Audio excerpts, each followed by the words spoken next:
Hi, I'm Lelia Lewis, and welcome to another edition of New Day, New Beginnings. Now, today, as usual, we're going to be discussing a topic that involves everybody. So, everybody can have a thought about it and just be involved in what we're going to talk about. And our title for today is What It Takes to Keep Going. So, and that, I mean, when I say that, that's what does it take to keep you going? You focus this question on yourself. What does it take to keep you going? Now, I don't mean in the good times. That's easy. We can all be satisfied in the good time. But what does it take to keep you going in the hard times?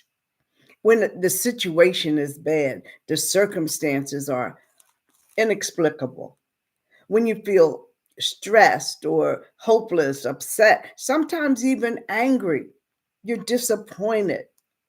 I mean, and the list goes on and on. There's so many things that make us unhappy or give us stressful times. Sometimes when you just feel like, okay, I've had enough, I give up. I felt that way myself. Sometimes even now, I still do. Sometimes I wonder, is this helping somebody? Has it reached the right person? Who's listening? I just feel like, Lord, are you still with me? Sometimes we do feel that we're kind of lost.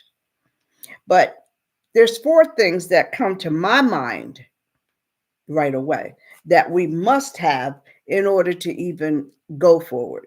And that is, excuse me, that is strength, courage, wisdom, and direction. I mean, without those four things, there is no going forward because you're just stuck. You're stuck right where you are. You can't go forward. You don't want to go back. So, what do you do? So, today we're going to continue talking about the Apostle Paul because Paul, he went through a lot of things, all types of tragedies, disasters. He suffered tremendously. And we're going to be reading today from Second Timothy and Second Corinthians. And these are both books about letters that Paul had written to his son and to the Corinthians, encouraging his son to carry on, keep doing what he's doing, and to the Corinthians to trust in God for all their needs. So let's go first of all to Second Timothy, and we're going to start in verse 4. These are words of encouragement that Paul was writing to his son Timothy to encourage him to keep going forward with what they were doing.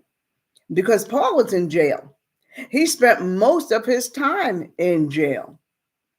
I mean, every time you looked around, they were throwing him in jail because they didn't want him preaching or teaching what he was as an apostle about Christianity, about godly ways to live.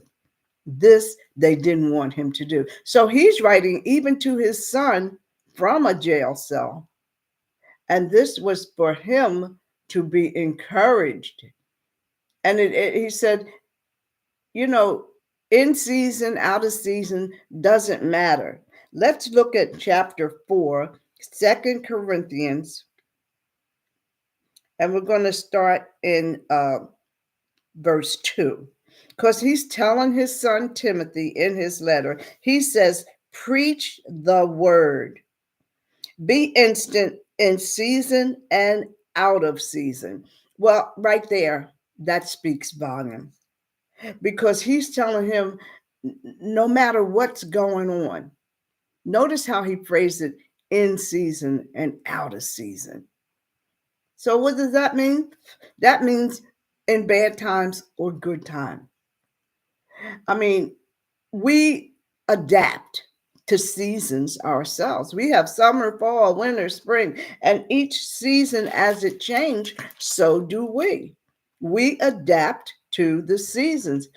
We change our clothes, we eat different foods, we turn on the heat, we turn on the air conditioner. All this is based on seasons, but this means seasons of our life, life changing seasons, situations that change in our lives, good and bad. So he's saying, be prepared in season or out of season, in the good times or the bad times. He's saying, reprove, rebuke, and exhort with all long suffering and doctrines. Now, what does that mean? Reprove means to scold, to reprimand. Rebuke means to show disapproval. So he's saying, no matter what's going on, if you're disapproving of what the people are doing, then you have to scold them, reprimand them, remind them of what they're supposed to be doing. Let them know you disapprove. And it says, exhort with all long suffering and doctrine. Well, exhort means to urge strongly, to give the people warning, but do it patiently, patiently and enduring hardship. And the doctrine, well, that's just the teachings. So he's just saying, be patient, keep reminding the people of what they should be doing. If you have to scold them, scold them. What do we do with our kids? When you're teaching your children something, you don't just say it one time and think they're going to remember it. They're going to go maybe do the same thing or something else that they're not supposed to be doing. You scold them, but you do it patiently and with kindness. So that's all he's saying. Remember to be patient even when even when things aren't going the way you want them to do it.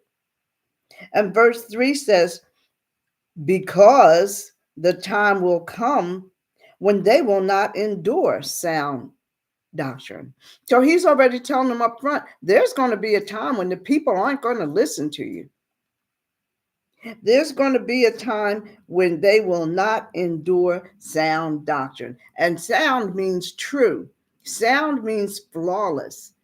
You're not, these aren't stuff we made up, but they don't want to listen because now it says they'll be after their own lusts and have itching ears. So that simply means, and to lust for something means to be intensely desired for it. It's a craving. It's like something you need. You got to have it. It could be money. It could be a person. It could be fame, fortune, recognition. Oh, everybody wants to be in the limelight. Everybody wants to be a star. Everybody, they're lusting after that. That's all that is. That's all it is. It's an intense desire. And he's saying they're going to turn away. Look at verse 4. It says, and they shall turn away their ears from the truth and shall be turned unto fables. So that means they're not going to listen to you all the time. So it's up to you. It's up to you to get their attention, keep them in tune with what you're saying, because they're going to be listening to somebody else. They're going to turn from the truth and turn unto fables. Well, what are fables? Fables are simply stories, fictitious statements, fairy tales. We used to read stories to our kids. So you're just going to be listening to people that maybe say stuff that, oh, well, that maybe they're right. Maybe because it's giving you the opportunity to do what you want to do instead of doing what's right. He says, but watch thou in all things. Watch what they say, watch what they do, watch how they treat you. And it says, endure afflictions. So that means afflictions are when they talk about you badly, which is what they've been doing to Paul all along. That's why he's in jail now, because of he's suffering afflictions right now, because he's constantly in jail. He's been in jail more times than he could even count. He says, do the work of the evangelist, make full proof of thy ministry. Don't let it deter you, don't let it distract you. Do what you're supposed to do. Wow. Do what you're supposed to do and do it effectively.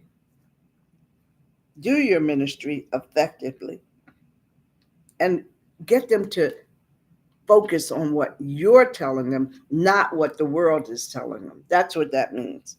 It says, I, meaning himself, Paul, I have fought a good fight.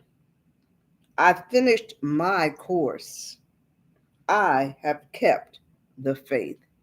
So he's encouraging Timothy, I did it through all my perils. I did it because I knew I could depend on God. He always had faith in God. I mean, people quit. I sometimes feel like giving up myself. People quit all the time. We all have reasons, one reason or another, why we feel like we need to quit. It's not working. A lot of times we feel that way. Sometimes people want to give up on their job. Oh, this is just too much. I can't stand it. People give up on their kids when they go haywire because they don't know what to do. What am I going to do with these kids? They're just running wild. They don't obey, they don't listen. And that's when people give up on their children. You give up on family life, you give up on relationships, you give up too quickly. Now, what motivated Paul to continue even under his harsh circumstances? That's the question. And the answer is his awareness of God's presence with him at all times. He never gave up on God. He never lost faith. He always trusted him. And all Paul's letters keep reminding them that God is with you. God is always with you. Sometimes we back out on him, but he never leaves us. What does he say? I will never leave you or forsake you.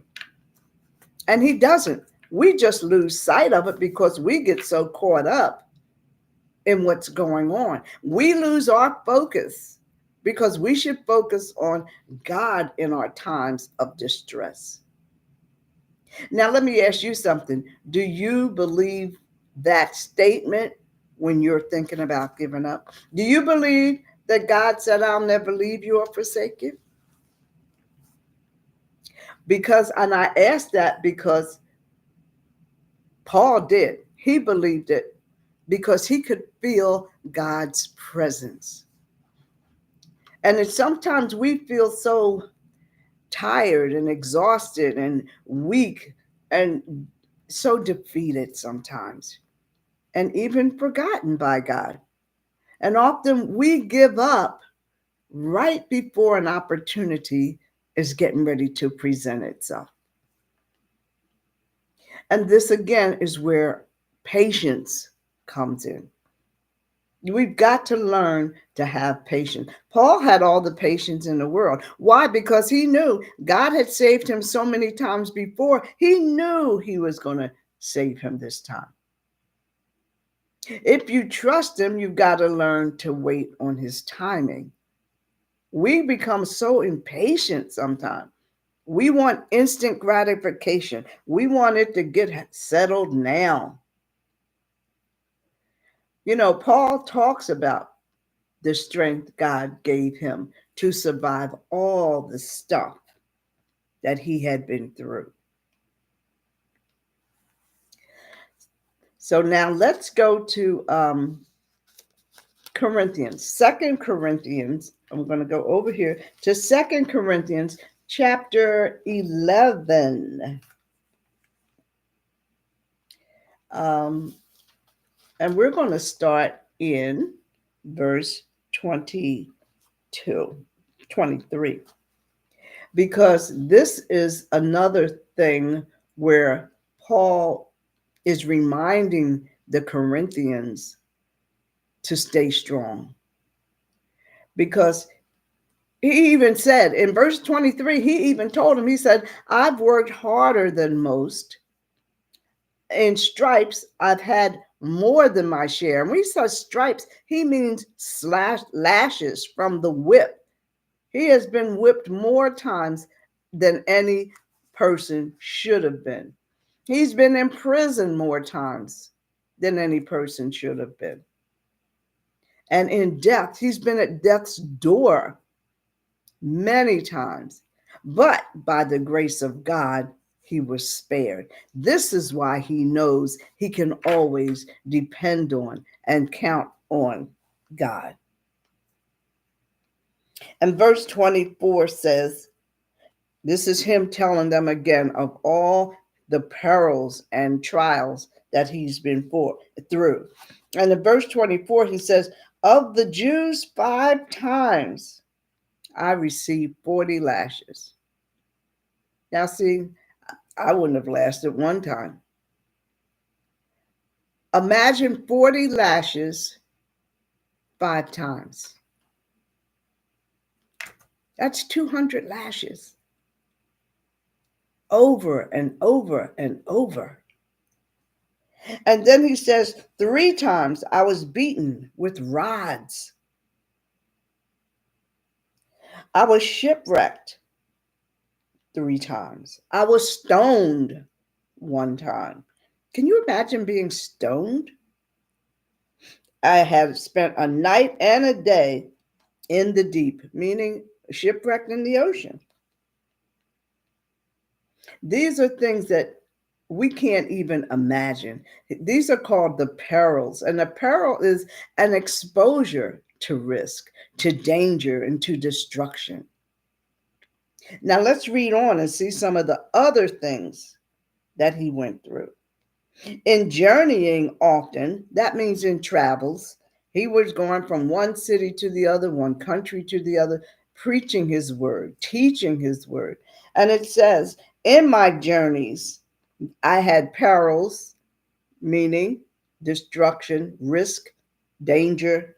I had perils in the water, perils of robbers. Somebody was always robbing him and stealing and things of that nature. Even by my own countrymen, his own people were taking advantage of him. He had perils by the heathens, those that didn't believe. He had perils in the city, perils in the wilderness. No matter where he went, there was always somebody after him. Even in the city or the wilderness, nobody was even out there except robbers and thieves. He had perils in the sea and perils among false brethren. And false brethren are those that just outright lied about him. They just lied about him because they hated what he was doing. That's why he was in jail now. In weariness and painfulness, in watching often. That means constantly looking over his shoulder because there was no one he could really trust. He said his own brethren, his fellow men, in hunger and in thirst, in fasting often, because he didn't have any food to eat, in cold and in nakedness. Now, through all this, all those perils, all those trials, all those tribulations, he was still praising God, trusting God, praying continually for strength to get through each and every peril, each and every day.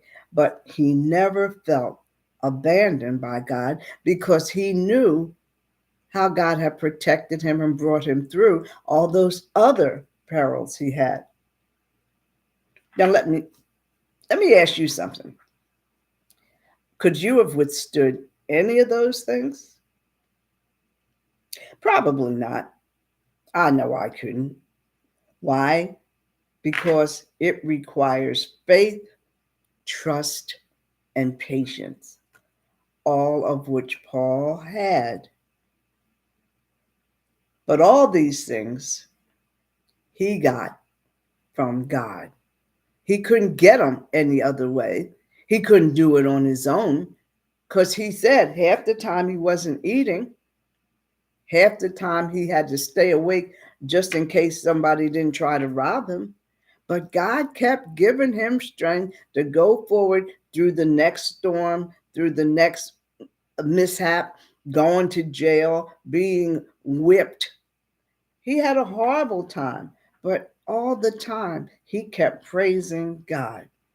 And everything he needed, the strength he needed to get through, he got through each and every day. And he says, in weariness, in watching often, hunger and thirst, in fasting, often cold and nakedness. He knew how to survive. He knew his survivor was God. And in Philippians 4:13, what does it say? He says, I can do all things through Christ who strengthens me. And I believe that these words were the words he spoke daily. He spoke daily to encourage himself. And that's what we've got to learn to do. Encourage ourselves. People can't give us all the encouragement we need when we need it. But at the same time, encouraging yourself is praying. And in doing so, you do feel the presence of God. He felt God surrounding him. And this is the same strength that we can get. It's been given to us. All we have to learn how to do is to recognize it and acknowledge it.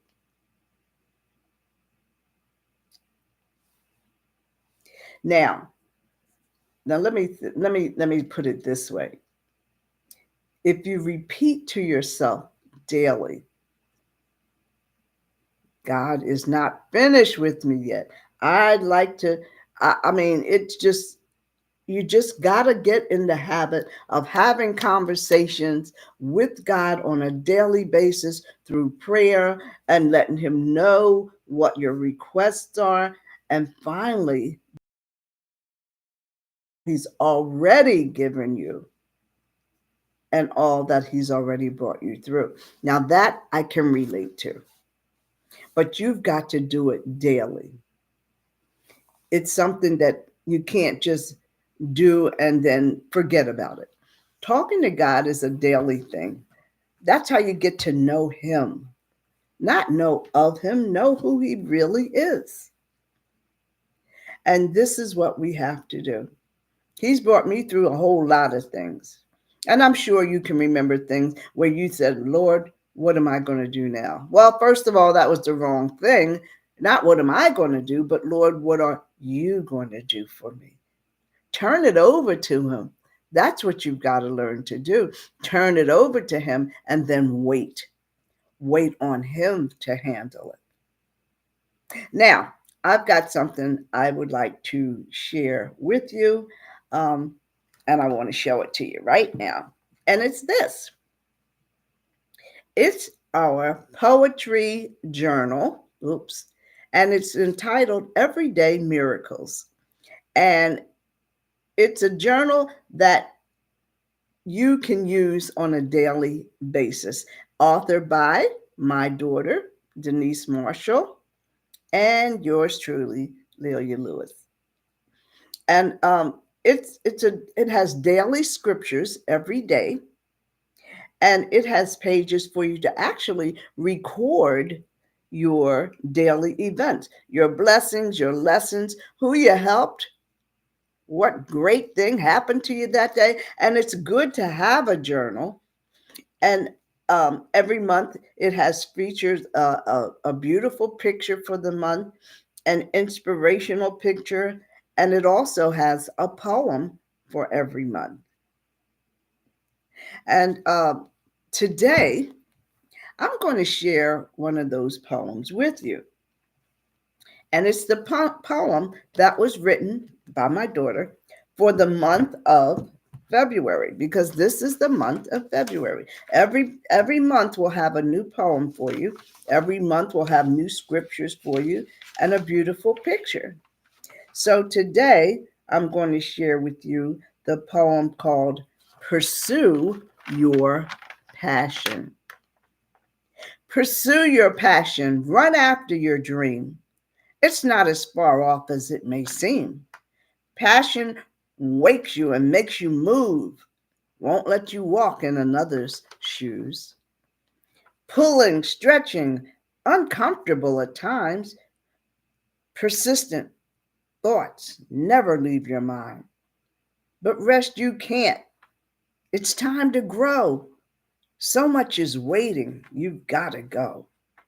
Pursue that passion or sleep you won't, tossing with questions. What if I don't? What if you fail? But what if you win? The whole world will lose if you choose to give in. To keep that treasure that throbs your heart, you are the key to another's start. Moving toward promise that meant to be, or that passion won't fight. Don't you see? So pursue your passion and run after your dream. It's not as far as off as it may seem. Pursue your passion and press to receive. All things are possible, but you must believe. Pursue your passion. It'll make you free, breaking bonds of limitation. Forward to your destiny. Forward to your destiny. Now, we've talked about what is your destiny? What do you see for yourself? It all comes in tune with this, what it takes to keep you going. If you've got a dream, if you've got a thought, if you've got a project, speak to God about it, pray about it, ask Him, Lord, guide me, show me what you want me to do. He will give you a, a direction. That's the word I'm looking for. He will give you a direction. And all you've got to do is get in the habit of, if you wake up and say, thank you, Lord, for this day, then you thank Him all day long for what you've got, your health, your strength, a clear mind. You can walk, you can maneuver, you have a roof over your head. These things so many people don't have. And we see that all the time. They're longing to have what we have. And so many people are always looking for more and more and more. Don't look for more. Be grateful for what you have. I am. I'm not looking for more. I'm grateful for what I have. And that's what you have to learn to do. So, my closing words for today are: winners never quit, but quitters never win. Now, which one would you like to be? Until next week, I'm Lelia Lewis. Thanks for joining me.